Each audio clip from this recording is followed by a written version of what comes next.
Namo Om Vishnu Padaya Krishna Prasaya Bhutale Srimati Bhaktivedanta Swami Niti Namane Namaste Sarasvati Devi Gauravani Pacharni Nivasesa Sanivani Bhaskadhyadi Satarni Vandeham Shri Guru Shri Yuta Padakamalam Shri Guru Vaishnavamscha Shri Rupam Sagrajatam Sahagana Raghunatham Vitam Samsajivam Sadvaitam Sadvadutam Parijana Sahita Krishna Chaitanya Devam Shri Radha Krishna Padam Sahagana Lalita Shri Vishakam Vitamscha Vanchakapati Vishaki Pasindhi Vitapati Chanam Pavanavyo Vaishnavevi Mohan.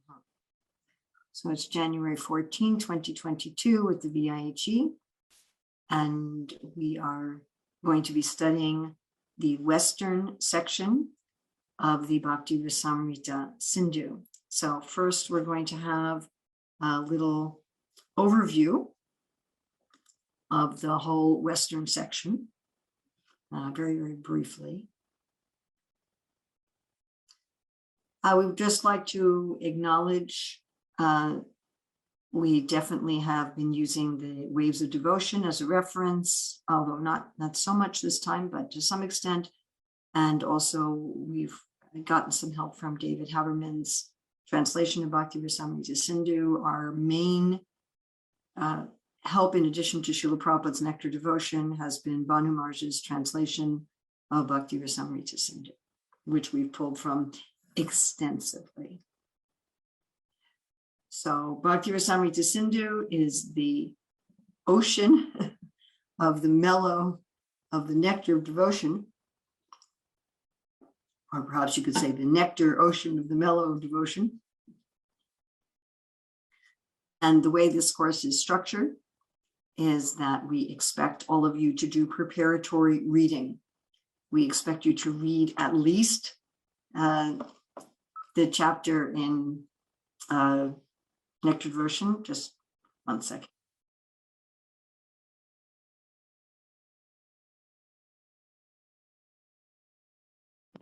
So we expect you to read at least the chapter of the Nectar of Devotion, chapter or chapters that we'll be studying. If you can possibly also read the equivalent section in Bhakti Rasamrita Sindhu, that is highly advised. We also are asking every participant to come up with 3 difficult questions from their reading before the class. So you can turn those in to Shakti Swarupini anytime up to 24 hours before the class. So 24 hours before the class, she gives me all of the questions, and I use those to help with the final preparation of the class. And we're asking every participant to do this. We've received from, I think, 5 for this class. I know it was a little last minute, but we're expecting all of you to do that. And then we're also asking that all of you keep a reflection and application journal. So at the end of each class, hopefully like very soon after the class, you write something. It can be 1 sentence, it can be a paragraph, but something, a few words, something on your reflection, what you've learned, and also what you hope to apply, how you're going to use this in your own life. So our aims of the course are to relish the mellow of devotional service to Krishna during the time we prepare, during the time of the class, during our reflection time, and to bring those into our daily life, and to be able to appreciate, meditate on, and explain these 5 primary rasas, to bring the members of the society together with each other and nearer to Krishna, the prime entity, one of the purposes of ISKCON. And another purpose of ISKCON to systematically understand spiritual knowledge and the techniques of spiritual life as taught by Chaitanya Mahaprabhu to Rupa Goswami. So what can you expect from me, and what do I expect from you? So from me, you can expect that I'm going to read and study the material in depth.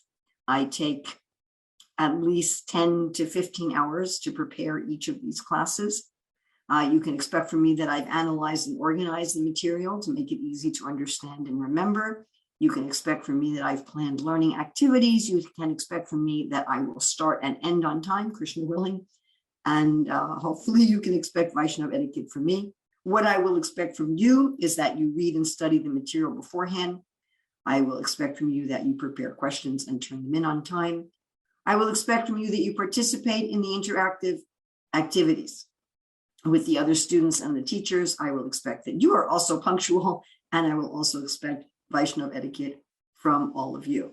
So the Nectar Devotion is authorized scripture. Why?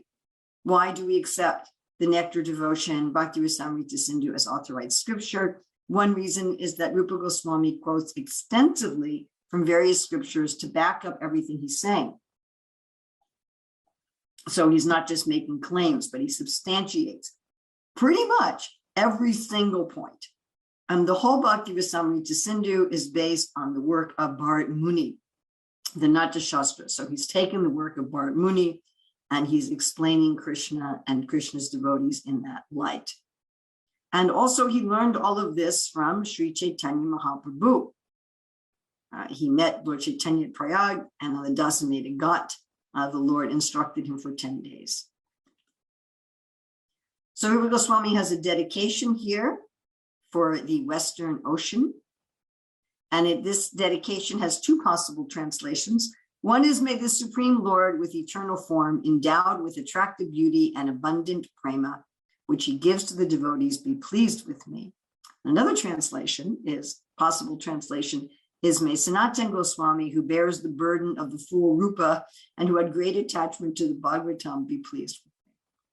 So this Western Ocean is describing each of the 5 varieties of primary rasas: neutrality, servitorship, friendship, parental, and conjugal, which was mentioned in the Southern Ocean. And here they're explained, and they're explained according to the categories that were described in depth in the Southern Ocean. So for each rasa, he's going to describe subcategories. Then he's going to describe the vibhava, the alambana, which is the vishaya and the ashraya, the udipana, then the Anubhava, Sattvika Bhava, Vyavichari Bhavas, and then the Stybov. I think it's very interesting that Rupa Goswami describes the Stybov last. He alludes to it in the beginning, and then he describes it last. As part of describing the Stybov, Rupa Goswami describes different aspects of meeting and separation and different degrees of love. So he's at this repeating template for each of these 5 primary rasas. And just to recall what we learned in the Southern Ocean, that when the Vibhav, the Anubhav, Sattvika Bhav, and Vyavichari Bhav mix with the Stybov, you have rasa. And here we have a simple English translation with the stimulants. You have a basic connection with Krishna. There's stimulants to that. There's voluntary expressions of that, involuntary expressions, transitory emotions, which all combine to form taste. And this is another way of explaining it, that the Vyavichari Bhavs and the basic connection of Stybhavs produce sattva, not sattvagun, which then manifest as Anubhavs and Sattvika Bhavs. And then another chart that we can also have is, again, the dominant rati, the dominant Stybhav is agitated by the Vyavichari Bhavs, and the secondary Stybhavs, having had the impetus from the Vibhav and therefore creating the Anubhavs and the Sattvika Bhavs. All right. That was our basic introduction. Now we're going to go to the particular chapter, and I want to welcome all of you to this exploration of the Western Ocean, which is definitely an ocean of nectar. Okay. So.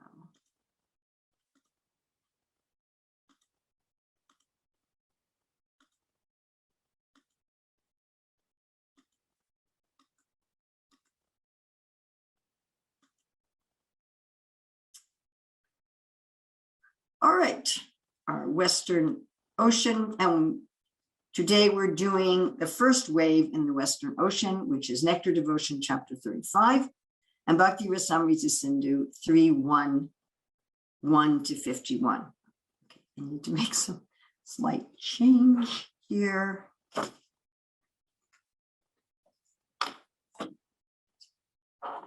So today we're studying neutrality. There was a question, is shantaras the same as neutrality? The answer is yes. So Rupa Goswami always starts out with a basic understanding of each rasa. And he says the same thing for each of the 5 primary rasas.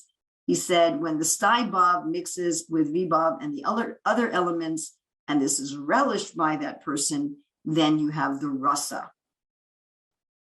So if you have this basic Stybov called shantaras, and you have Vibhav, Anubhava, Gavichari Bhav mixes together, then the person gets rasa. So I want to do a little just reminder from the Southern Ocean that there are 3 types of neutrality.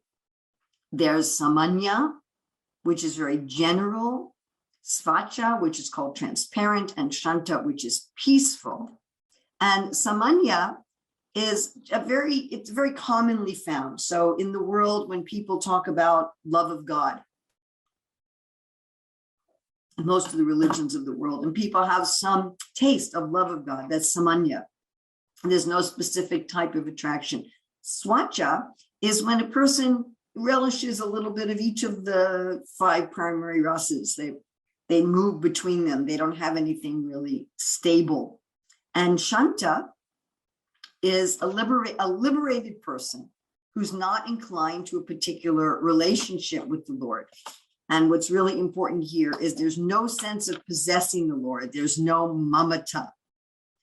But they love to hear about him and they love to see him.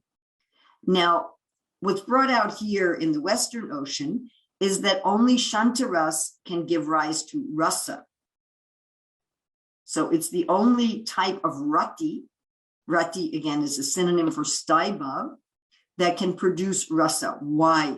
Well, samanya, it's undeveloped. It's just, I love God. It's too general. There's not enough realization in it. And svacha, it's too flickering. It's too unstable. Sty means stable, but svacha is not stable. Oh, I love him as my son. Oh, I love him as my master. I love it's moving between them. Now, how does shantaras arise? So there were a number of people who asked this question. And we'll look at this again in the Ashraya section. So we'll look at it in the Vibhava Alambana Ashraya section as well as here.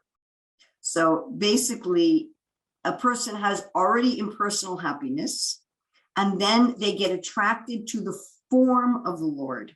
And this is important for shantarasa, for neutrality. They're not so inclined to the Lord's pastimes or even the Lord's qualities. We'll see in the description of the Vishaya the few qualities that attract them, but mostly they're attracted to the form.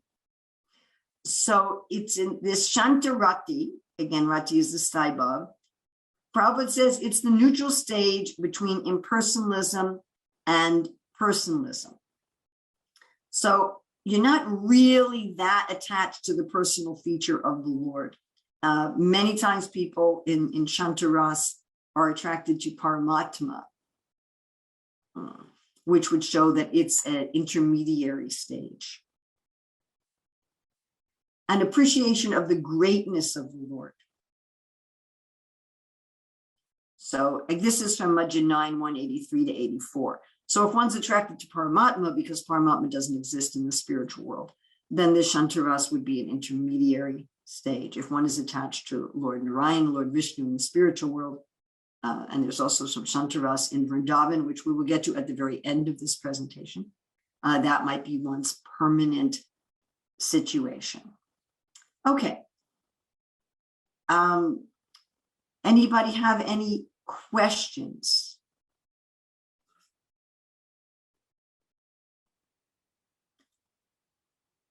Does anybody have any questions at this point? We have about 5 minutes we can take questions.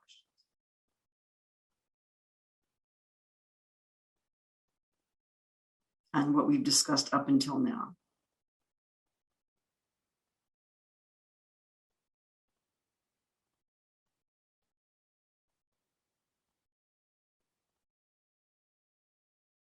Mahalakshmi? Hare Krishna, Prabhu. Thank you very much. I have a question. What I wrote, I didn't have time to send it. As long as one does not happen to see Krishna's eternal form, the impersonal feature of the absolute Brahman is very pleasing to a saintly person. This is what I was reading. So as long as one is not attached to the as long as one is attached to the impersonal aspect,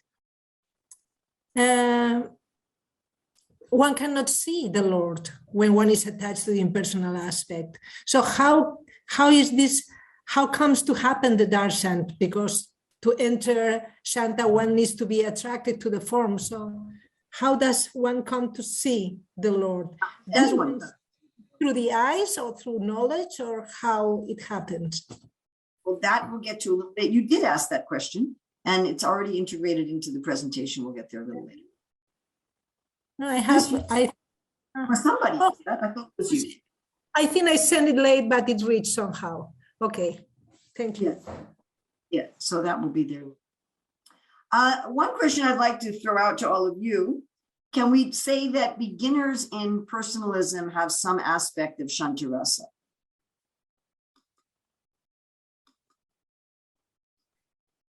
Yes. Yes, because the light of the energy of the Lord is part of his form. Okay, anyone else have any feelings on this? Could we say that beginners in personalism have some aspect of shantarasa? Prabhupada Priya. Yes, I would say so, because there has to be some appreciation of, first, that God is a person, and appreciation of his greatness before we can be inspired to serve him. You know, that verse from the Bhagavad Gita, that the wise who perfectly know this engage in my devotional service. So first it has to come to the point of just knowledge, appreciation that Krishna is great, that he's the source of all spiritual and material worlds, that everything emanates from him.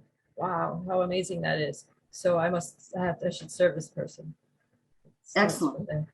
Excellent, yes. And this is one of the reasons why Srila Prabhupada, particularly, and the Shastra in general, our Acharyas in general, emphasize appreciating the greatness of the Lord before one gets into intimate pastimes. Sloka Pavani? Hare Krishna. I just wanted to add that I was also thinking when you said that this second type of shantarasa, where the person doesn't know actually what kind of relationship he or she has with the Lord, is that also part of shantarasa? I mean, for the beginners in personalism, because when we come, then we're just like exploring these relationships, and we don't know. Yeah, I like that you bring that up. Yes, it can be. Okay. It can. I don't think it's necessarily true for everyone, but it certainly can be that one, actually relishes the taste of each of the Stybovs to some extent without having anything that's fixed. Yes. Thank you. Mahashringa Prabhu. In this regard, I remember Mataji, Srila Prabhupada said that once we appreciate the person, his heart is open. And once the heart is open, we can show the seed of Krishna consciousness. He will be more receptive to the words, to the Krishna conscious philosophy, as Srila Prabhupada did with George Harrison. He said, you are a diamond, but in the lying on the field. So that's what Srila Prabhupada did. Yes, thank you. That's very insightful. Thank you. So we're going to have now a 10-minute breakout room.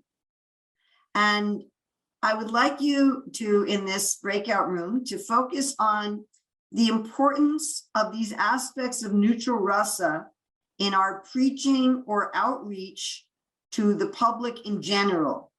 And if you're not going to remember that, please write this down. The importance of these aspects of the neutral rasa in our preaching or our outreach in general. And if you have time, you can also discuss the importance or the role of the neutral rasa in the lives of the devotees. But I'd like to focus on our preaching and outreach. How does this basic information of the neutral rasa have a role in our preaching and outreach. So I'd like to, can we start the breakout rooms? Our admin. All right.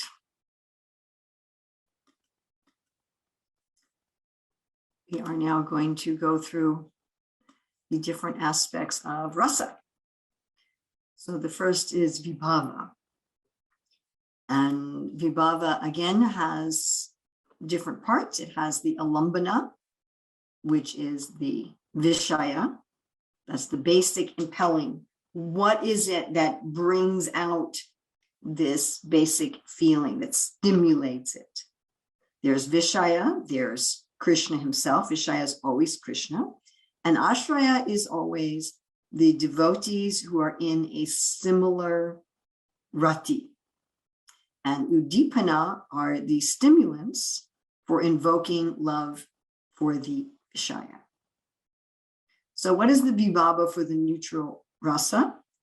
The vishaya is the four-armed form of the Lord, and the ashraya are the other shanta bhaktas. So the object that stimulates this feeling of love, what's most attracted to the Atmaramas is Paramatma, the Param Brahman. And as you remember when we studied the Southern Ocean, the qualities of Krishna can be counted as part of this vibhava if they're understood as integral with the Lord. If they're understood separately, then they become udipanas. So the Lord, who is the Supreme Spirit, who is free from all passions, who's tolerant, who's pure, who's sense-controlled, eternally fixed in the spiritual form, who rewards even the enemies that he kills, and who's greater than the whole universe. Now, this free from all passions is important because in shantaras, there's no concept of I need to serve the Lord, because the Lord has no passions. Then the alambana ashraya. Now, you'll notice in this whole section of Nectar Devotion, Bhakti Rasamrita Sindhu, there's extensive description of the devotees of this particular rasa. But what's important to remember is that this description of the devotees is there as the ashraya of alambana vibhava. In other words, the devotees are there that they are stimulants for this particular rasa.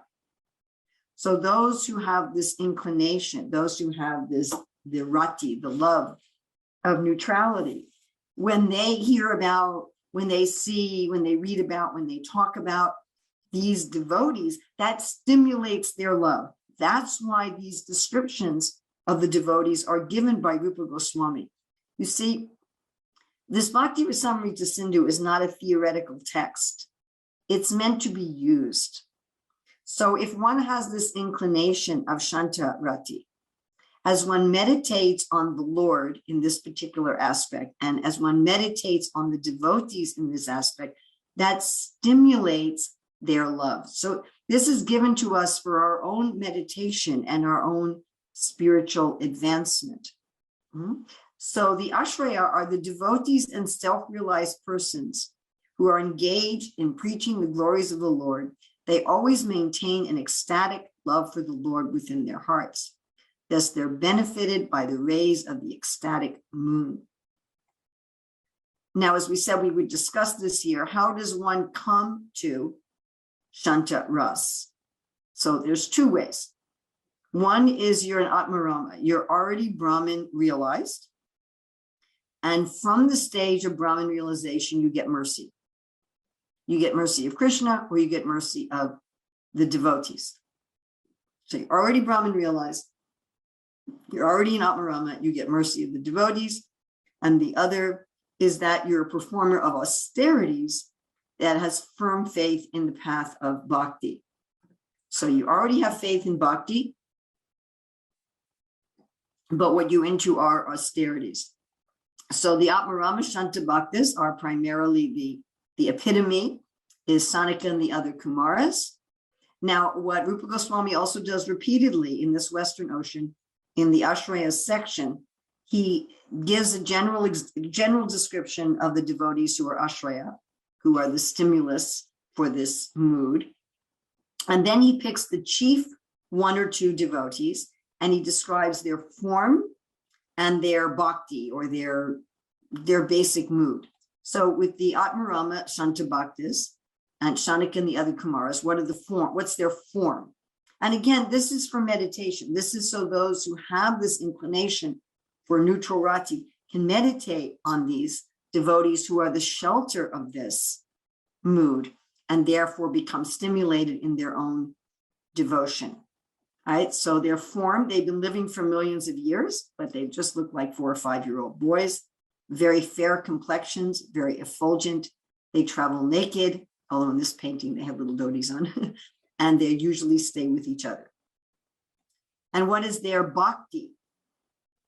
So here's an example of their bhakti. Oh Lord Mukunda, only so long as one does not happen to see your eternal form of bliss and knowledge, appearing just like a newly grown tamal tree with a bluish hue, can the impersonal feature of the absolute truth known as Brahman be very pleasing to a saintly person. So this is kind of the essence of this rasa, that I just want to look at the form of God.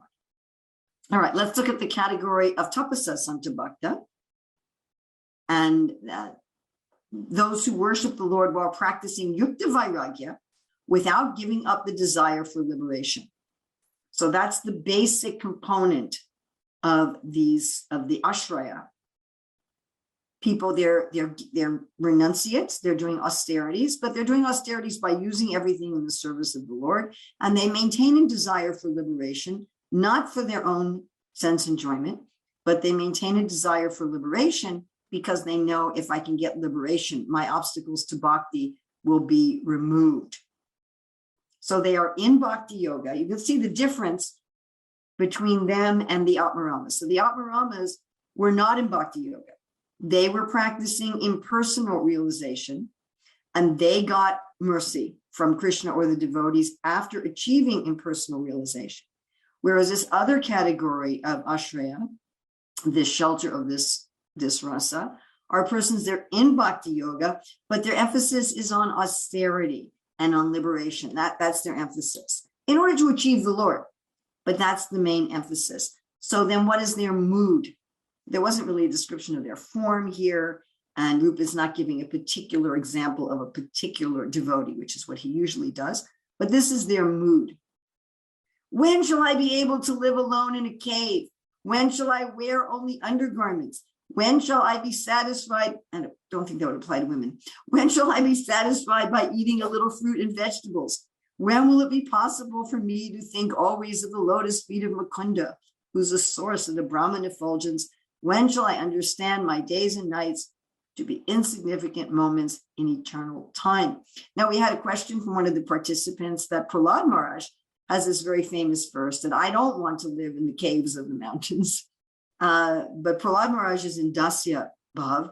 And in fact, Prahlad Maharaj will be one of the main epitomes or exemplars of Dasi Bhav, one of the ashrayas for a Dasi Rasa that we'll be looking at in the next classes. So he's not a Shanta Bhakta. So now we're going to look at the other category of Vibhava, Udipana. So these are the things that stimulate one's feeling. So if one wants to develop, if one has an initial rati, initial taste for the shantaras, and one wants to develop it further, one meditates on the form of the Lord, one meditates on the devotees that we just talked about, the Atmaramas and the austerity devotees. And then one also does these udipanas that stimulate this shantarasa. So that's hearing the principal Upanishads, living in a solitary place, the appearance of pure mental functions, detachment of the mind, contemplating the truth, putting emphasis on Gyan Shakti, the power of knowledge, visualizing the universal form. The clouds are his hair, the birds are his artistic sense, associating with Jnana-Mishra Bhaktas, and discussing the Upanishads with similar persons. Now, Rupa Goswami explains that contemplating the truth, emphasizing the power of knowledge, and seeing the universal form are the special stimuli for those in this rasa who are the austerity persons, and the other items are for both. So the Atmaramas aren't so much into the contemplating truth, the power of knowledge, universal form, because they're already Brahman realized. Now, what should be noted with these Udipanas, that people in Shantarati, they're not using their external senses. So it's their internal sense that's acting as an Udipana, not something external. Because we'll see in the other rasas, it's external. Okay, so Rupa Goswami talks about hearing the Upanishads, how the 9 Yogendra's hair stood on end and developed a great desire to meet the members of the Yadu dynasty when they heard the Upanishads in the assembly of Lord Brahma. This was a hard picture to find. This is one example of the Udipanas. And Udipanas for both the performers of austerity and the Atmaramas, the fragrance of Tulsi at the Lord's feet, the sound of the Lord's conch, and the river Ganges. Udipana just for the performers of austerities are holy mountains, holy forests, holy places. The temporary nature of the things in this world, the sense of being victorious over the dictation of the bodily demands, and meditation on the power of time to destroy everything. This sense of detachment really stimulates. And I remember many years ago when I was really into doing Ekadasis, and I would do, no food, no water, no sleep. And then I remember hearing this from Prabhupada, how the yogis, they relish this ability to conquer the bodily demands. And I realized, oh, that's what I'm doing. I'm not really meditating on this as a service. It was enlivening me so much to do that kind of Ekadasi, but the enlivenment was this being victorious over the bodily demands. So the aroma of Tulsi is an Udipana. And of course, this is the very, very famous, I'm sure you're all familiar, how the 4 Kumaras went from impersonalism to Shantaras by smelling the Tulsi at the Lord's lotus feet. Okay, we have about 5 minutes. And I'd like to just ask everyone, in what way are these impelling, these alambanas and these udipanas of the Shantaras useful in our preaching?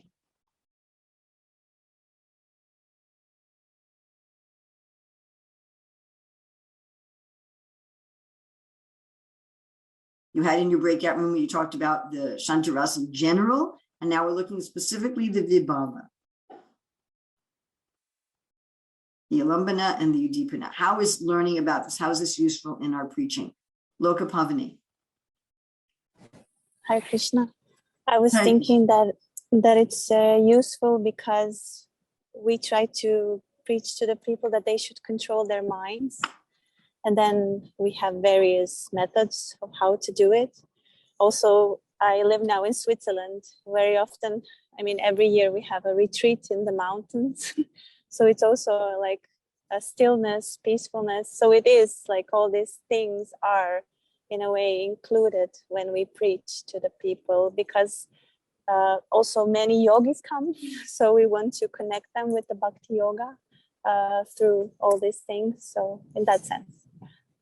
I really like that. I really like how you brought up this idea that we have a retreat in some mountainous place, and I'm thinking about in Slovenia, one devotee, I don't think he has it anymore, but he had a place up in the mountains, or our farm in Germany, Simachalam and Abentur, Golokada, I think it's called. That there it's mountains and forests, and it provides these udipanas. Anybody like to suggest how this vibhava of the Shantaras is useful in the lives of the devotees?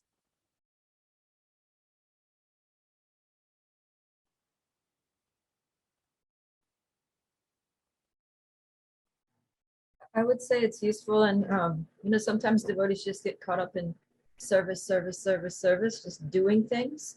Whereas Shantaras is very useful because it's based, like you said, it's more of an internal engagement. So it helps us to cultivate this, mood of contemplation, reflection, and introspection, which is very important for developing our internal spiritual life. Wow. I really feel like hearing from you and Lokapavani on this, Majtita Madgata Pranam Bodhayantas Prospram Katayantas Tumamnichan Tushanticha Ramanticha. I wouldn't have thought of either of those things myself.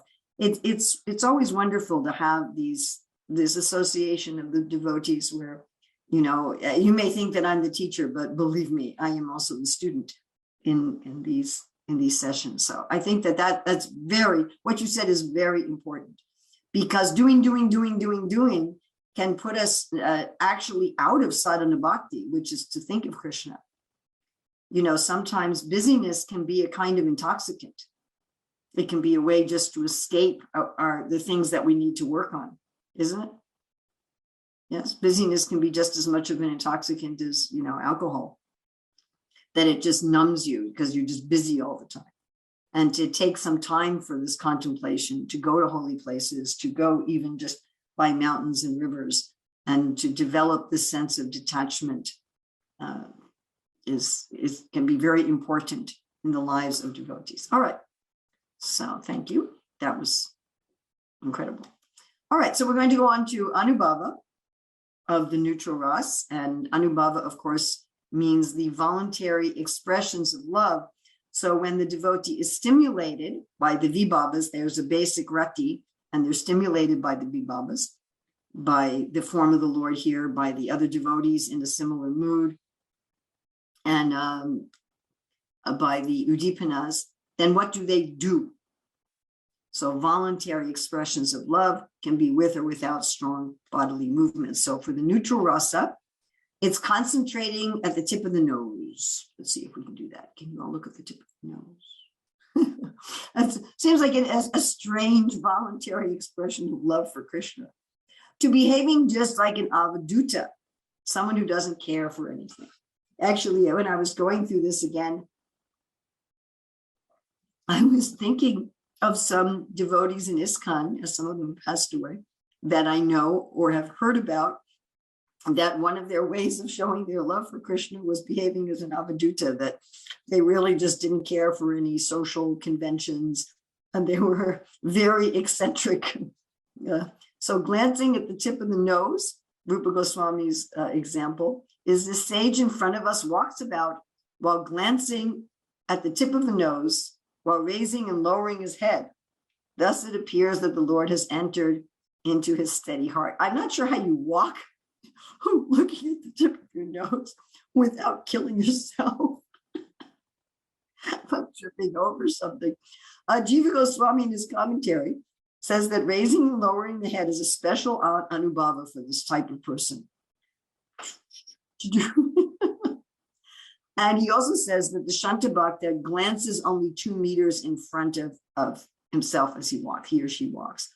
In other words, those in Shantabhav, they don't glance everywhere.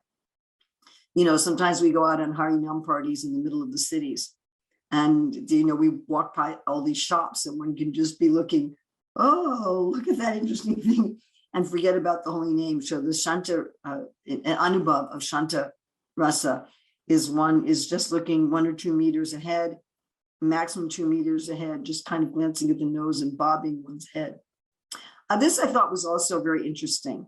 So being careful to step forward when giving speeches. So I'm thinking, if you're giving a speech on a stage and you take a step forward. Or it can also mean being very eager to give speeches. Yes, would you like to preach on this? Would you like to teach us? Yes, I will do that. And when they speak together, joining the forefinger and the thumb in the Jnana Mudra. So this is a sign of, this is one way that these devotees like to express their love for Krishna by these different mudras.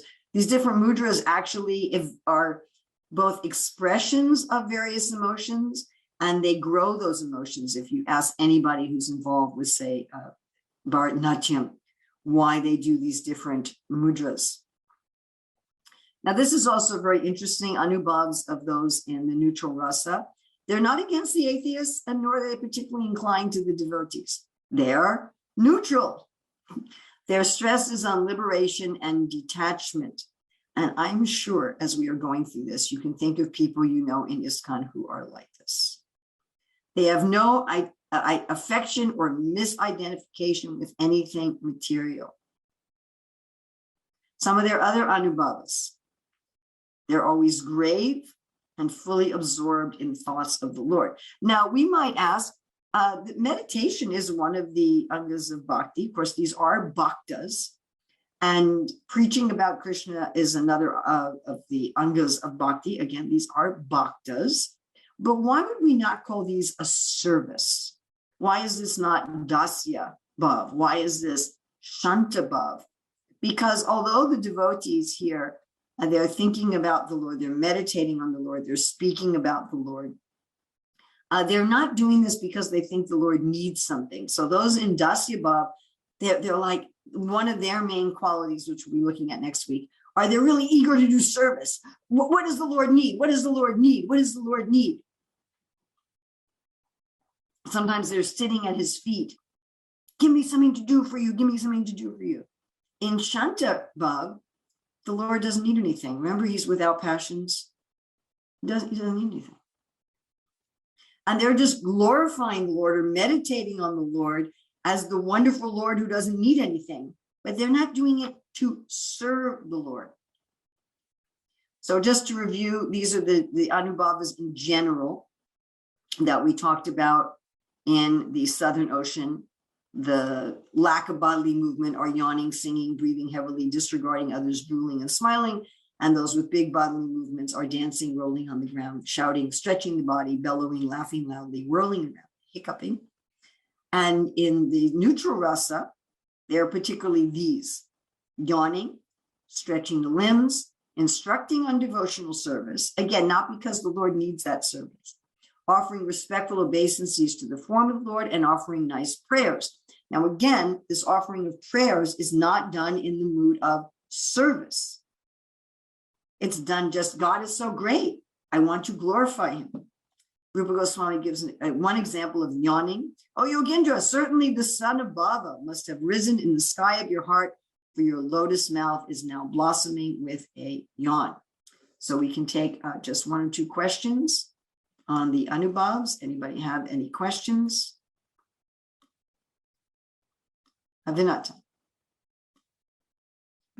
Hare Krishna. I have this kind of question or doubt. Prabhupada says the stage of neutrality. So this stage like kind of implies that it is the beginning of something or whatever. It is one part of, it can develop. And the question is it true? Does everybody has to go through this stage of neutrality to reach other rasas? And the other one? Okay. Yeah, we are actually, I think you wrote me that question. Could be, yes. I think so, which means it's integrated into the presentation. So we'll get there. And the other thing is, okay, then the other thing is it is it advisable to inspire people who are approaching bhakti by stressing this liberation aspect? Is it something that we should tell them, like to inspire them? It seems so. First of all, we find that's done in the Shastra itself. We find that's done by all of our acharyas. In fact, if you look at the verses of benediction at the end of a lot of the narrations in the Bhagavatam, sometimes they offer even material things, like you'll be able to conquer your enemy and get a nice child. And I haven't found, my experience is not that if you go up to people in general and say, would you like to purely love God without any personal motivation, only for his pleasure? And how many people are inspired by that? I mean, to be very, very, very frank, even among the second initiated, dedicated members of the Hare Krishna movement, how many people are actually inspired by it? How many people wake up in the morning and say, I really want to love God purely without any personal motivation, and mean that? Or do they just say that because they're taught that that's what they're supposed to say? But in our heart of hearts, you know, what are people desiring? They're generally desiring bhakti and mukti. And so bhakti and mukti are usually kind of waived as an impetus. But in Shantaras, the interest in liberation is for service. I want to be free from my anartas. I want to be free from my attachments so that I can glorify you, so that I can be with you. They're for devotion. They're not selfishly motivated. So that is definitely something that we should encourage. And I see that this Shantaras is very prominent in terms of our preaching to people in general. So we should make sure that what we explain about this liberation stuff, that we stress also what it is for, that it is for the relationship with the Lord. Yes. I mean, even the very serious devotees should have interest in getting rid of their anartas. Mm-hmm. Now, we get rid of our anartas by bhakti, but we should be interested in getting rid of our anartas. There's one quote where Prabhupada says, well, if you don't want to get purified, if you just want to leave everything as it is, you won't make any progress. And we see that people who are in our movement without a desire to get rid of their anartas get stuck. Mm.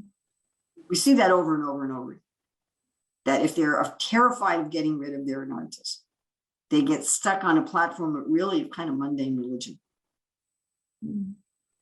There is also another approach, which was like, in my opinion, prominent, like in Bhakti Charuswami. He often used to depict the God as a father and like our relationship with him in that sense. So that also stimulates some people to go into that direction, not like Yeah, well, God as a father is part of this, is one type of servitude rasa. We'll be getting in that in our 4th class, seeing God as a father.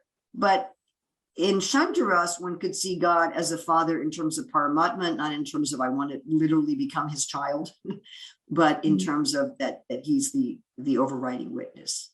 I'm sorry, Costa Rica, we don't have time. I want to have hopefully we'll get to whatever it is that you'd like to say later.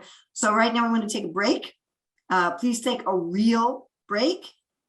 Get up, walk around, get away from your computer or your phone, have something to eat or drink or something, and 10 minutes. We'll come back in 10 minutes sharp. Hare Krishna. So now we're going to look at the Sattvika bhavs in the neutral rasa. And what is a Sattvika bhav? What is sattva? So this is when the heart becomes overwhelmed by one's rati, by one's basic relationship with Krishna, either a primary or secondary Stybov, and produces a state of sattva, which is not sattva guna, and this then interacts with the different elements of the body to produce involuntary expressions of love. And these are the Sattvika bhavas in general: paralysis, perspiration, herpulation, choke voice, quivering, change of color, tears, and fainting. Now, in Shantarasa, all the Sattvika bhavas, like herpulation, perspiration, and shaking, occur, trembling, but pralaya or fainting does not occur. So what does happen is a non-functioning of the action senses and a non-functioning of the knowledge-acquiring senses, but not falling on the ground. And we have a picture here of Maharaj Pariksit with Samakarishi. So Samakarishi had non-functioning, his senses were not functioning. He didn't hear Maharaj Pariksit enter. So there's a kind of fainting in the sense that one loses all awareness of the world, and one doesn't move in the world, but one doesn't fall down. So an example of herpulation: the sound of the Panchajanya conch agitated the hearts of the yogis living in the mountain caves. It broke their samadhi and made their hairs stand on end. So we were feeling so much. The conch, which is udipana, remember it was an udipana, it stimulates this rati and it produced their herpulation. So to review that there's stages of Sattvika bhavs. There's the smoky, luminous, brilliant, very brilliant and supremely brilliant. So in smoky, there's slight sattvika bhavas, which can be concealed. In luminous, 2 or 3, concealed with great difficulty. And in the deepta, 3 to 5, unconcealed. So in shantaras, they get to smoky and luminous. So they get to smoky and luminous, but they don't get to brilliant. They don't get to brilliant. Right. Okay. Any questions on the sattvika bhavas? Or anything we've discussed so far? Anybody have any questions? Kasturika. Hare Krishna Mataji. I have 2 questions. One is, does the neutrality stage differs from Vaikuntha to Goloka Vrindavan? Like how we know there is Yes, perfect. and that we will look at end of the presentation. Okay. And the second question, why do Uddhava and Brahma, they were desiring to come onto the Santarasa? Because they want to become a blade of grass or a stone on the path of the gopis in Vrindavan. They didn't feel qualified to do service in Vrindavan. I mean, Uddhava's a servant, but Uddhava's primarily in Dasya Ras. He's given as one of the main exemplars of Dasi Ras, so there's a tinge of Sakya Ras. But he's in the city, he's in Mathura and Dwarka, and he doesn't feel that any service in Goloka, in Vrindavan, Vraja. So in Vraja, he feels all he can do is just appreciate it. And I really like that you're bringing that up. So someone who might have service in Dwarka or Mathura, or even friendship in Dwarka or Mathura, all they can do in Vraja is be appreciative. The Pandavas also, around Shamakund, there's trees of the Pancha Pandavas. Like I go into that sphere, there's no service I can do. All I can do is be appreciative. So they're having an appreciative form in Vraja, and they have the serving form in the city. Of course, Uddhava is interesting. He does come to Vrindavan briefly and do some service for the devotees also. Thank you. What a wonderful group we have here. Anybody else, any questions on what we've discussed so far?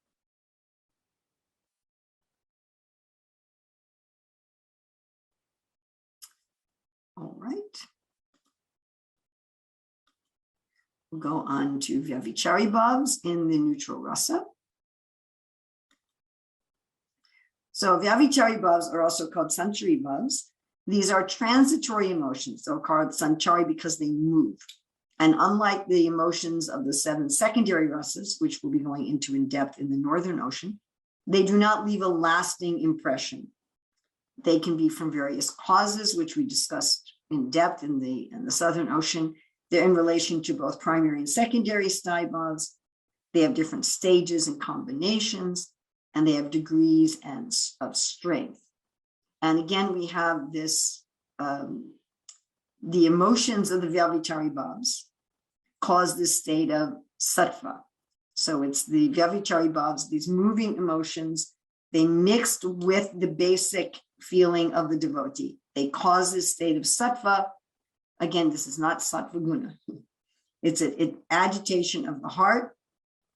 And then that produces voluntary anubhavas that we've already talked about and involuntary sattvika bhavas. Now, these emotions themselves, the Vyavichari Bhavs, are not exactly voluntary or involuntary. They're the causes of both the voluntary and involuntary.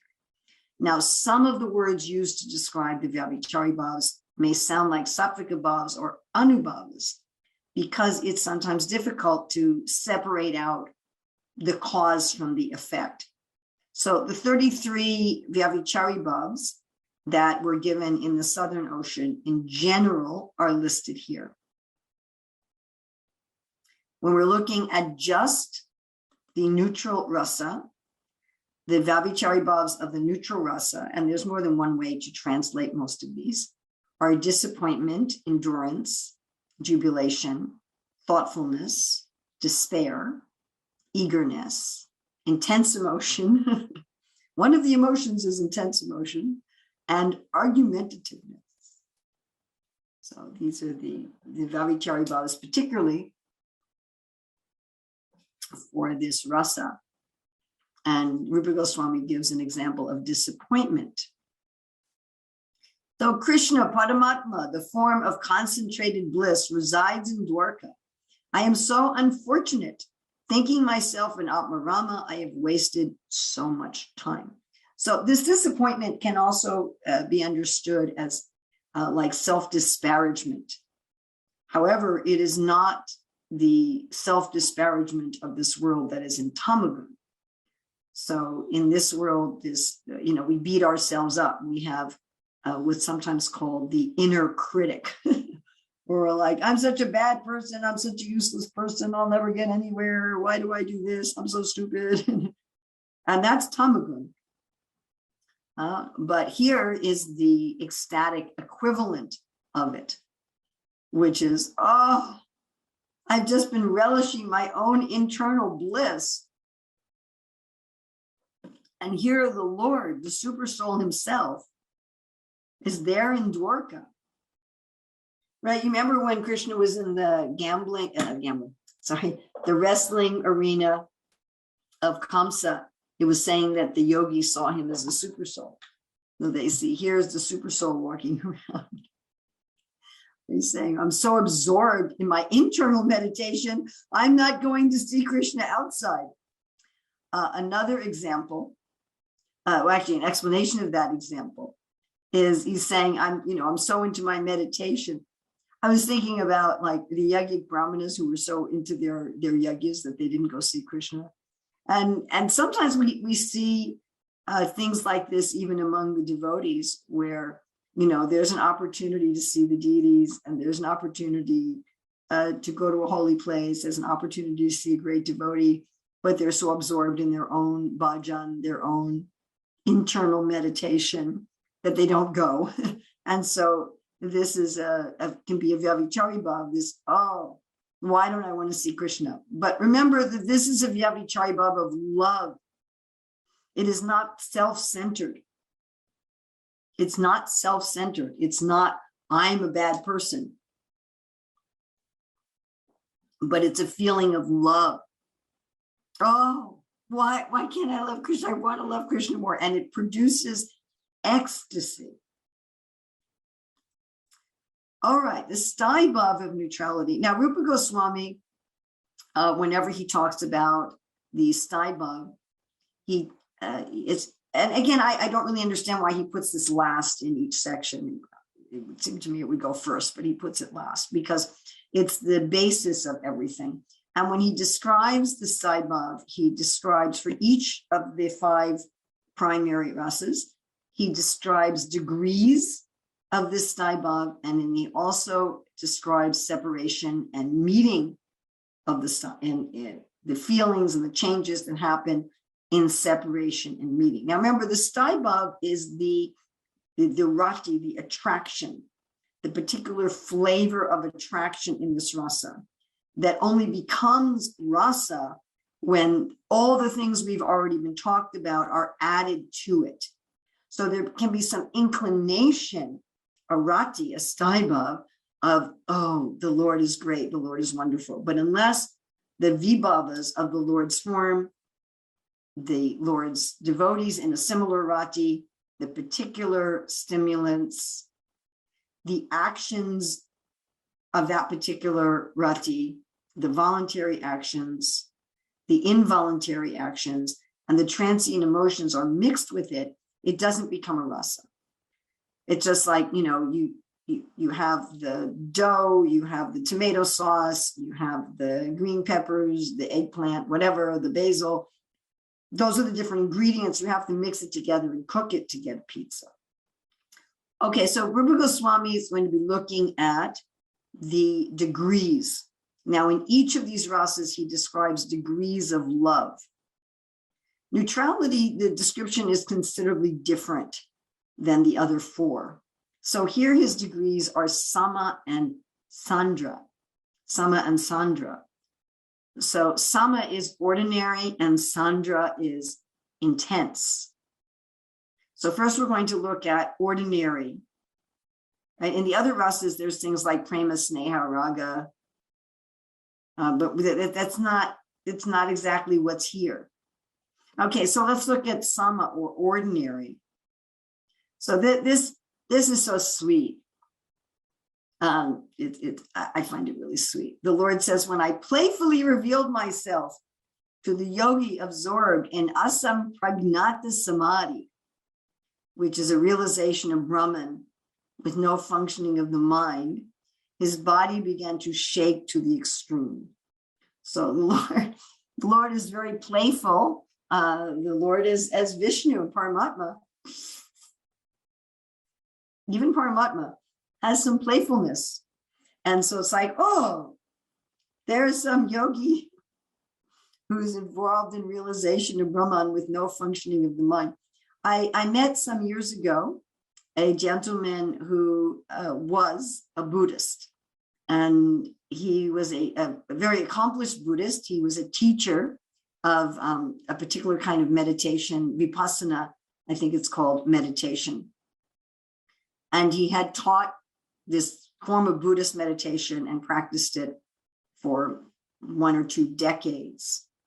And then one time when he was doing this meditation, he saw the Lord, he saw Lord Vishnu, and he became a bhakta.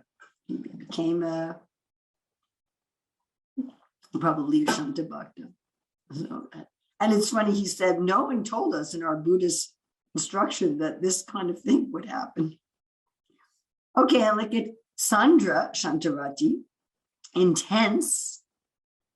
So the devotee is saying, in Nirvikalpa Samadhi, after destroying all ignorance, I experienced complete bliss. But when I saw Krishna directly, the bliss became thousands of times more concentrated. So, right, ordinary, there's some trembling, there's some sattvic above, but here in this intense, it's thousands and thousands of times. So again, looking at Shantarati. And I really like this kind of, you see some eagerness here. My dear friend, do you think that after I perfect the 8-fold yoga practice, I should be able to see the form of the eternal form of the Supreme Personality of Godhead? So we see this intensity, this eagerness. I want to see the form of the Lord. The Shanta Rasa is basically about seeing the form of the Lord, glorifying the form, just appreciation of the, like somebody might want to see a rock star is kind of the mundane perversion of this, or, some sort of celebrity, movie star, politician, whatever, and they'll stand in a line in a queue for days, sometimes camping out in the line. And long line. Just, I want to see this person. Oh, aren't they wonderful? Aren't they wonderful? Okay, so another way to look at the Stybov is hidden and visible, and this relates to Mahalakshmi's question. Hidden, they're seeing the form of the Lord in the heart. Visible, they're seeing the Lord face to face. So hidden and visible. And in the neutral rasa, this is the form of separation and meeting. So Rupa Goswami gives a very detailed, subcategoried description of separation and meeting in all the other 4 rasas. And he goes into it in depth for Dasi Abhav. In fact, we're going to have an entire class, the whole 3rd class will be on separation and meeting in Dasya Rasa, where Rupa Goswami really goes into it in depth, and then he uses those same categories for Sakya, for friendship, and for Vatsalya, for parenthood, and then somewhat different categories for conjugal. So basically, servitude, friendship, and parental all have the same categories and subcategories of meeting and separation. 2 categories of separation and 3 categories of meeting, 3 subcategories of meeting. Conjugal has somewhat different categories of meeting and separation. And neutral Stybov has this hidden and visible. So Krishna is hidden, I only see him. Vishnu is hidden, I only see him in the heart, or Vishnu is in front of me face to face. So in hidden, O Lord of the sages, tell me if my great austerities and my long practice of the Sangha Yoga will bear fruit. Will that Param Brahman in human form with the complexion of a new rain cloud ever appear before me and bring astonishment to my eyes? So they're meditating, they want him to actually appear. Now, with this particular hidden example, this is similar in the other rasas to separation before having met the Lord at all. As I mentioned, in the other rasas, there's 2 kinds of separation and 3 kinds of meeting. One kind of separation is I haven't yet met the Lord. I'm feeling separation, I haven't met him. The other kind of separation is I've met him and he's left. And then the 3 kinds of meeting are related to these. So I've never met him, now I've met him for the first time. That's the first kinds of meeting. He's disappeared after, or there's some kind of separation after I met him once or many times, whatever. I've met him and now there's some separation. Another kind of meeting, I've met him after meeting, separation, and meeting again. And the third kind of meeting is eternally being with. So this first kind, and we'll get into that in much more detail in class 3. So this first kind of hidden example for the Shanta rasa is someone who has not yet seen the Lord face to face. They've seen the Lord in their meditation. They're attracted to the form of the Lord in the heart, either as an Atmarama or as a performer of austerities. So here we have a performer of austerities, and they're getting this longing, when will I see the Lord for the first time? Now, the second example of hidden corresponds to in the other rasas, a separation after a meeting. So here the devotee is saying, now that I remember the effulgence that conquers the complexion of a new rain cloud, which I saw at Kurukshetra at the time of the eclipse of the sun, my restless mind no longer experiences bliss in the impersonal Brahman as it did previously. So this would be an Atmarama devotee. He was already established. The other one was the Tapasya devotee. So here's an Atmarama devotee. He saw Krishna because so many people went to Kurukshetra for the eclipse. It wasn't just the Kurus and the Yadus and the Vraja Vasis that went to Kurukshetra. It was a huge gathering to go to a holy place. Must have been a good viewing point, just like nowadays when there's going to be eclipses. They'll announce what's a good place to see the eclipse. It's interesting. Sometimes devotees will say, when there's eclipse, you shouldn't go outside. And but they were all outside bathing in the river during the eclipse. In fact, they went to a holy place specifically that was outside. Anyway, so this is someone who was already Brahman realized. He saw the Lord at Kurukshetra. And this is meditation on the form. You notice not so much meditation on the qualities of pastime, meditation on the form. And, now I don't see him anymore. That event was over. He's gone back to Dwarka. I've gone back home. And now that I've seen him once, I just want to see him again. I'm not interested. I can't go back to my Brahman realization anymore. And here's seeing the Lord as an example. O Bhagavan, because you are filled with more bliss than the Brahman, being the supreme soul, and because I have experienced intense bliss from seeing you directly, what is the necessity of realizing the impersonal Brahman? So this is someone saying, when they're seeing the Lord, while they're seeing the Lord. Here's another example. When a great mystic was awakened from his trance, hearing Krishna's Panchajanya conch shell, so remember hearing the conch shell is an udipana, the mystic became overpowered, began to bash his head on the ground. Well, that's interesting, Anubhava. With eyes full of tears of ecstatic love, that's a sattvika bhava, he violated all the rules and regulations of his yogic performances. Thus, he at once neglected the process of Brahman realization. So this is very much the Avadhuta idea of Anubhava. Jiva Goswami comments that he just couldn't follow the rules he previously followed. And this reminds us to some extent of in Bhakti Loka by Bhakti Vinod, when he's talking about Niyamagraha, and he says that there are different rules at different stages of bhakti. And as one advances to a higher stage, one adopts a new set of practices and rules, or a new quality of them, and one gives up the previous ones. And he said, if one doesn't give up the previous ones, they act as chains around your feet. So here we see where this yogi, from seeing the Lord, he naturally wanted to give up the regulations of his practice of impersonal realization. Now, there's some really, really interesting things going on here about other forms of Shanta Stybov that Rupa Goswami brings up. One is that disappointment, there's a Vyavichari bhav of disappointment, and there's a Vyavichari bhav of endurance. However, those can also be neutral Stybovs if they come from knowledge of the absolute truth instead of from losing or hating material things. So this is fascinating.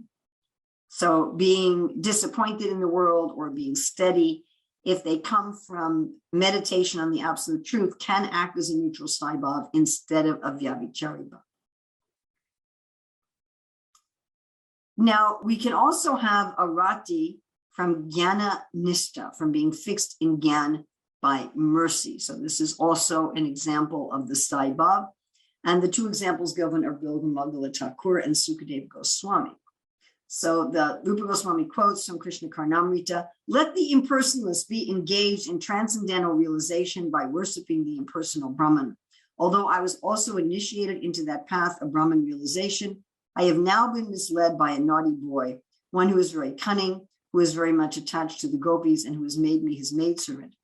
So I have now forgotten the process of Brahman realization." Now, this particular quote, we had a number of people ask about how Bilva Mangala Thakur could be an example of shantaras. And for Bilva Mangala Thakur, shantaras was definitely a stage. So he was in impersonal realization. Then he went through a stage of shantaras where he was just attracted by the Lord. And then he went to Madhurya Ras. The Krishna Karnamrita is full of meditations of Madhurya Ras, but he went through the stage of shantaras. And therefore, he is one of the exemplars of this Stybov when he makes this kind of statement that I've given up impersonalism for the form of the Lord. And another example is Sukadeva Goswami, who was so attracted to hearing about the Lord that he gave up impersonalism. And someone asked about the past lives of Sukadeva Goswami. I'm not personally familiar with that. Now, there's another very interesting way of attaining this Stybov, and that is through aspects of what's normally considered the chivalry rasa. Rupa Goswami, we'll see in the Northern Ocean, really takes a lot of time to describe the chivalry rasa or Vira rasa, a secondary Stybov, and it has 4 divisions. It has fighting, it has helping others, being compassionate, giving in charity, and being very attached to Dharma. So those are the 4. So here we find that those involved in not the fighting aspect, but those involved in Dharma, charity, and compassionate work can achieve the primary rasa of neutrality if they completely give up the concept of being the doer. And I thought with Rukmini, in our book on career Dharma, that this was very relevant. So this is talking about not the transcendent virarasa. And there was a question about that. That isn't this virarasa? Well, yes, but it's not the transcendent virarasa. Remember that everything in Bhakti Rasamrita Sindhu and Nectar of Devotion, it comes from the work of Bharat Muni, which describes the process of rasa that's applicable in this material world. there's a material version of shantarasa, of neutrality. As I said, you're waiting in line for days to see whatever, some politician or a movie star, or rich person, or whatever, and you just want to see them. You just want to be in their presence. You want a piece of their hair that you're going to put in a frame. So all of the rasas have their equivalents in the material world, as does this viraras. So viraras is in the material world as ordinary dharma, as ordinary compassion, and as ordinary charity. See, as a rasa, and I don't want to steal thunder from the upcoming course in the Northern Ocean, then these are done directly in relation with Krishna. You're being charitable to Krishna. You're being compassionate to Krishna. You're doing dharma for Krishna. But here we're talking about people who do these things in the world. Now, if they do them without any sense of being the doer, which is very related to Krishna's instructions in Bhagavad Gita 3:30, that can lead to shantaras. How cool is that? What an amazing way to preach bhakti. Yes, be a good person, be a charitable person, be a compassionate person in detachment. You can become a devotee. Shantaras is bhakti. You can become a devotee. Well, is shantaras bhakti? Is it bhakti? Is it actually a rasa? We talk about bhakti as service, shilana. Of course, the Shanta Bhaktas do have Anubhavas. So is it really a rasa? This question is raised by Rupa Goswami and by Srila Prabhupada. Already answered. Well, we're going to look at the evidences that is neutrality really a rasa. So in one sense, we could say neutrality can be a state where you don't tell the difference between yourself and God.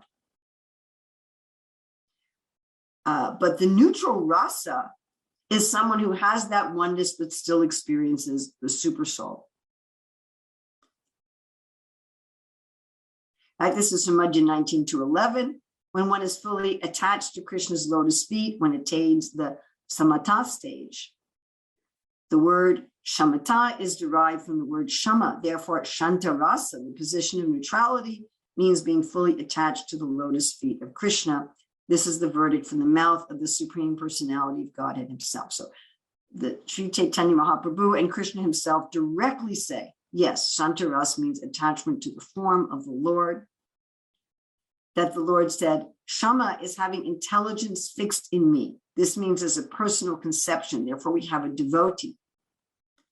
So in other words, fixing intelligence on the Lord matures samanya or general rati. Remember we talked about that samanya, that general rati that you see among the people in general or little children. Yes, I love God.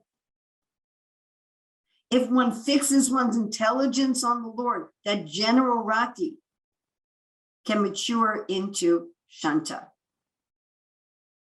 So this is more evidence that it is a rasa. Another piece of evidence that Rupa Goswami gives is the Vishnu Dharmottara Purana uses the word rasa for neutrality, a state of no happiness, no suffering, no hatred, no envy, and equality shown to all beings.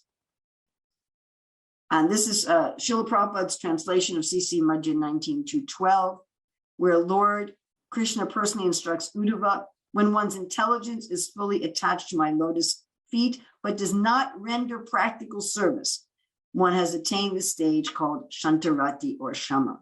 So here Krishna is establishing to Uddhava that it is a rasa. Now, without Shantarati, attachment to Krishna is very difficult to achieve. And therefore, Prabhupada says at the end of chapter 35, in other words, no one can be situated in the personal feature of the Supreme Personality of Godhead without being situated at least in Shantarasa.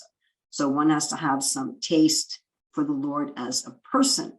And I wanted to go a little bit now beyond Bhakti Rasamrita Sindhu and Nectar of Devotion, and look at Lord Chaitanya's instructions to Rupa Goswami that, of course, form the basis of Bhakti Rasamrita Sindhu. And here we answer a question that was brought up by a lot of participants, that for some people, Shantarasa is a stepping stone. It's a stage to go from materialism through performance of austerities or impersonalism through Atmarama to, wow, the Lord has a form, and there to how do I want to serve him as a servant, as a friend, as a parent, or as a beloved. But for others, it is their eternal rasa. All right, we're going to look at these instructions. This is Madhya Lila 19:2-14. Giving up all desires not connected with Krishna is the business of one who's in Shanta Rasa. Only a devotee of Krishna can be situated on that platform. He is thus called a Shanta Rasa Bhakta. So Mahaprabhu is establishing that it's a rasa. This is 19:2-15. When a devotee is situated on the platform of Shanta Rasa, he desires neither elevation to the heavenly planets nor liberation. These are the results of karma and gyan, and the devotee considers them no better than hell. This is talking about Brahman realization. Brahman liberation. A person situated on the Shantaras platform manifests the two qualities of detachment from all material desires and a full attachment to Krishna. Again, he's establishing that it's a rasa. From 19:2-16, a person who is devoted to the Supreme Personality of Godhead, Narayana, is not afraid of anything. Elevation to the heavenly kingdom, condemnation to hell, and liberation from material bondage all appear the same to a devotee. And from 2:17, these two qualities of the Shanta stage spread through the lives of all devotees. That's material attachment, detachment, attachment to Krishna. They are like the quality of sound in the sky. In other words, all devotees in all of the higher rasas have these two qualities, material detachment and attachment to Krishna. Therefore, we can say that Shanta Rasa can be a stepping stone. From verse 2:18, it is the nature of Shanta Rasa that not even the smallest intimacy exists.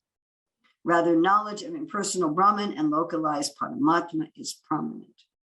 And from 2:19, on the platform of Shanta Rasa, one realizes only his constitutional position, but when one is raised to the platform of Dasi Ras, he better understands the full opulence of the Supreme Personality of Godhead. So those were Mahaprabhu's instructions to Rupa Goswami, establishing Shanta as a rasa.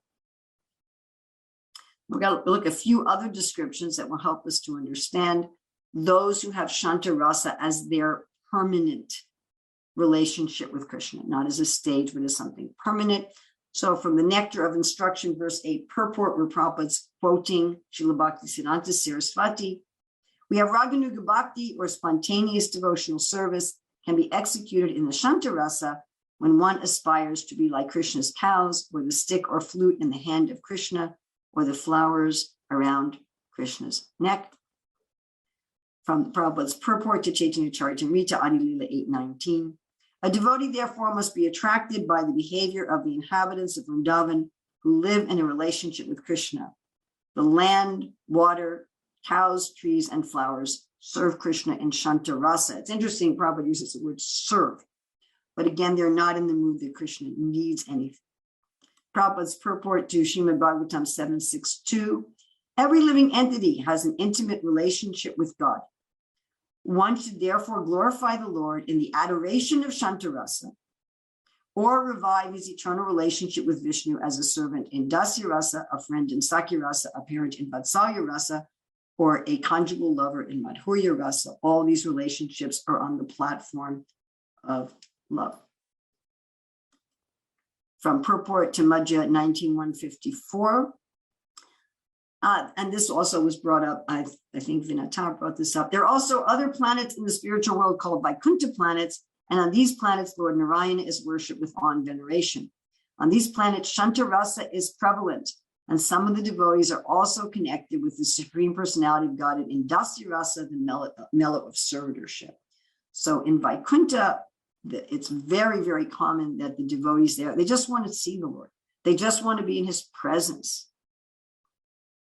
They're not doing active service. And there's also those in Shantaras in Vrindavan as explained. So just to review that there's the primary Stybov, the Rati. It's affected by the Vibhav, which is the Lord, the devotees in similar rasa, and the stimulants. That reacts with the emotions of the secondary Stybovs and the transient emotions of the Vyabhitari bhavs to produce the Anubhavas and the Sattvika bhavs. Okay, we're going to have a 10-minute breakout group. I'd like you to discuss, please make a note on this so you'll remember.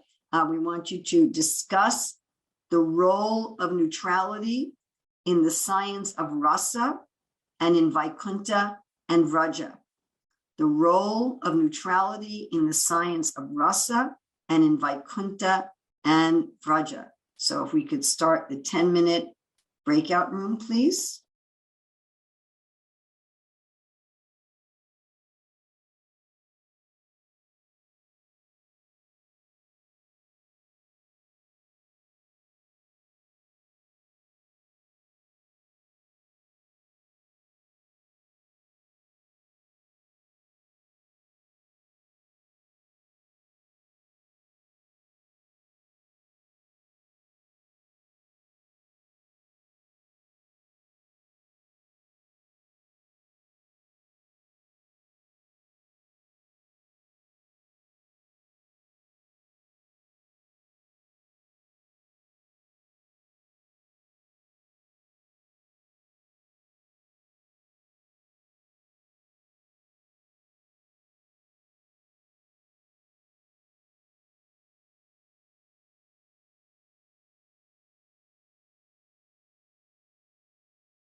I'm not hearing you.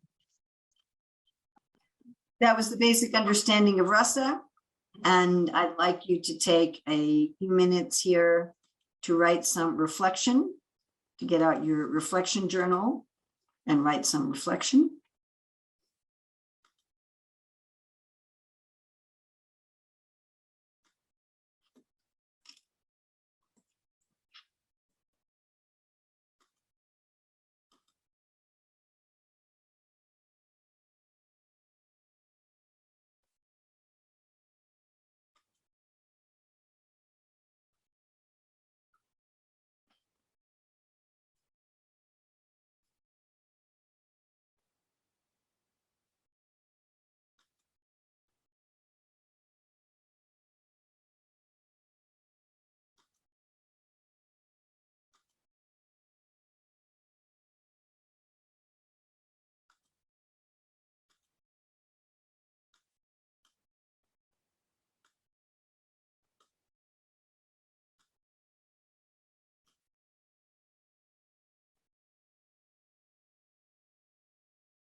If there, you just have about 1 minute. If there's anything else that you would like to add, you can just put it right now in the chat window for everybody.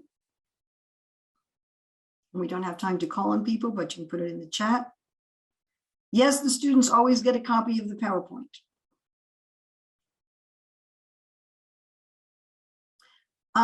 Yes, you could say that Rupa included neutrality because Bharat Muni included it, but now when he goes into neutrality in depth, he gives much more evidence that neutrality is a rasa.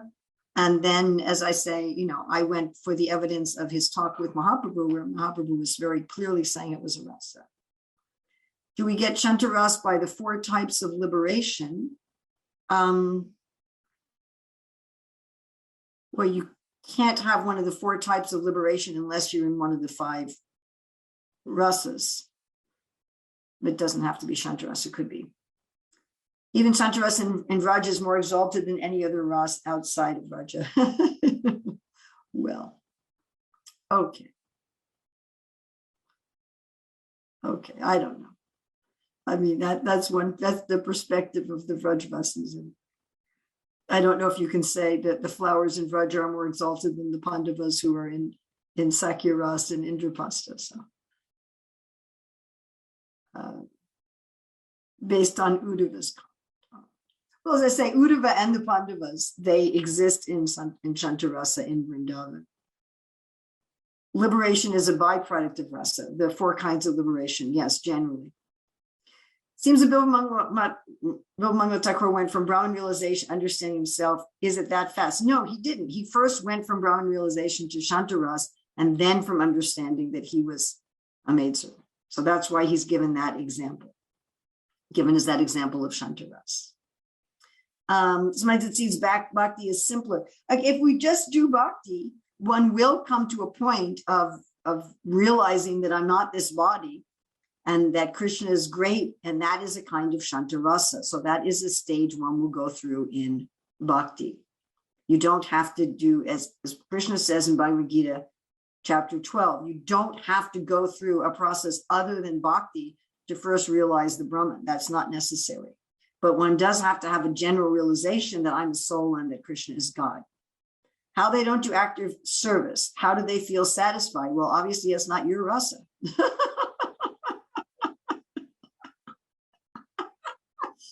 It's obviously not your eternal rasa. That's why you're asking that question. That was wonderful. Some of them are satisfied. Some jivas are satisfied eternally to be a tree, to be a flower. I mean, there's some aspect of service. There is some aspect of service. Meditating on the Lord is service. Appreciating the Lord is service. Glorifying the Lord is service. But those in Shantaras are not doing those things to do service. If I'm serving you, I have some conception that you have a need. Right? Like we're going to be hearing about next week, how those in Dasi Ras, one of their Anubhavas is they sit at Krishna's feet eagerly. What can I do? What can I do? What can I do? What can I do? What can I do? What do you need me to do? And this is one of the meditations we'll see of Uddhava. You don't need anything, yet you need me. But in Shantaras, they're just like, you don't need anything. How wonderful you are that you don't need anything. How wonderful you are that you don't need anything. I'm just sitting here as your flower, just being with you, just seeing you, just hanging out with you and being with you. They don't have a mood that as your flower, I'm serving you. Just as your flower, I'm just being with you. Or I'm here in Vaikuntha, just seeing you and being with you. How do the same Santaras devotees go to Vraja or Vaikuntha? Is there any measurement? I don't really understand that question. Lord Chaitanya was arguing with Tattvavadis that liberation is not the goal, but prema is. Is liberation possible without prema? Brahman realization is possible without prema. But I don't understand from these descriptions how one could go to Vaikuntha without it being in Shantarasa. The moon and other environments responding to Krishna's flute, making the whole act. It's service, but it's not a service mood. Service mood is you need something. The mood of the Dasyas, we Hare Krishna devotees, we're so absorbed in we have to serve Krishna. We're so like inculcated with this mood from Srila Prabhupada. No, I'm getting these questions. You know, the in Dasya Ras and above, the mood is that Krishna needs something. I can do something for him. Isn't that what inspires us to service in this world? Right? Like my granddaughter's kids weren't feeling well. She needed help. So let me go over and help her. Right? The elderly person's carrying their packages to their car. They can't, they need help. So there's some intimacy in the other rasas.